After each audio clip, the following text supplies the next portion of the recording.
അവസരത്തിലാണ് ഒരിക്കൽ റമദാനിൽ എറണാകുളം പുല്ലേപ്പടി മസ്ജിദിൽ അസർ നമസ്കരിക്കാൻ പോയപ്പോൾ അവിടെ അസർ നമസ്കാര ശേഷം ആരെക്കൊണ്ടെങ്കിലും ഒരു 5-10 മിനിറ്റ് ക്ലാസ് എടുപ്പിക്കും. എന്നെ കണ്ടപ്പോൾ അതിൻ്റെ ഭാരവാഹികൾ പറഞ്ഞു, ഒന്ന് ഡോക്ടർ 10 മിനിറ്റ് സംസാരിക്കാൻ പറഞ്ഞു. അങ്ങനെ സംസാരിച്ചപ്പോൾ പിശാചിനെ ബന്ധിച്ചിരുന്ന മാസമൊക്കെ ആണല്ലോ, അതിനെക്കുറിച്ചെല്ലാം പരാമർശിച്ച കൂട്ടത്തിൽ ഒരല്പം നമുക്കറിയാം 5-10 മിനിറ്റ് കൊണ്ട് എന്ത് സംസാരിക്കാൻ സാധിക്കും. സംസാരിച്ചപ്പോൾ അവിടെ ഉണ്ടായിരുന്ന ISMൻ്റെ ഒരു നേതാവ് അദ്ദേഹം എന്നോട് പറഞ്ഞു, ISMൻ്റെ ഒരു പരിപാടി നടക്കുന്നുണ്ട് പുന്നപ്രയിൽ, അതിൽ ഡോക്ടർ ഈ വിഷയം ഒന്ന് വിശദമായി പറയണമെന്ന് പറഞ്ഞുകൊണ്ട് 2000 മെയ് 21 ഞായറാഴ്ച നടക്കുന്ന പുന്നപ്രയിലെ ഒരു പരിപാടിയിലേക്ക് എന്നെ ക്ഷണിച്ചു. അവിടെ വെച്ചാണ് ആദ്യമായി ഈ വിഷയം പൊതുജന മധ്യത്തിൽ സംസാരിക്കുന്നത്. ആ ക്ലാസ് ഒരുക്കി തന്നത് ഹുസൈൻ മടവൂർ സാഹിബിൻ്റെ നേതൃത്വത്തിലുള്ള ISM ആണ്.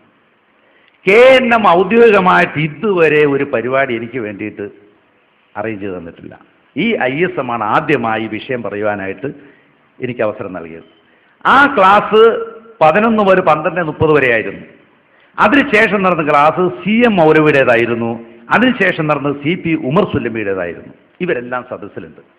എങ്കിൽ അന്നവിടെ സംസാരിച്ച വിഷയത്തിൽ എന്തെങ്കിലും ഒരു തകരാറുണ്ടെങ്കിൽ, അല്ലെങ്കിൽ അത് യഥാർത്ഥ അഹ്ലുസുന്നത്ത് വൽ ജമാഅത്തിന്റെ അഖീദക്ക് വിരുദ്ധമാണെങ്കിൽ ആ കൂടിയ ജനങ്ങളോട് അന്ന് പറയണമായിരുന്നു. അത് പിറ്റേന്നത്തെ പോലും നീട്ടിവെക്കാൻ പാടില്ല. പക്ഷെ ആരും ഒന്നും പരാമർശിച്ചിട്ടില്ല. അതിനുശേഷം ഈ ക്ലാസ് കഴിഞ്ഞപ്പോൾ പല സ്ഥലത്തുനിന്നും അതിൻ്റെ നോട്ടീസുകളിലെ കോപ്പി കണ്ട് ഞാൻ സമയപരിധി കൊണ്ടൊന്നും കാണിക്കുന്നില്ല,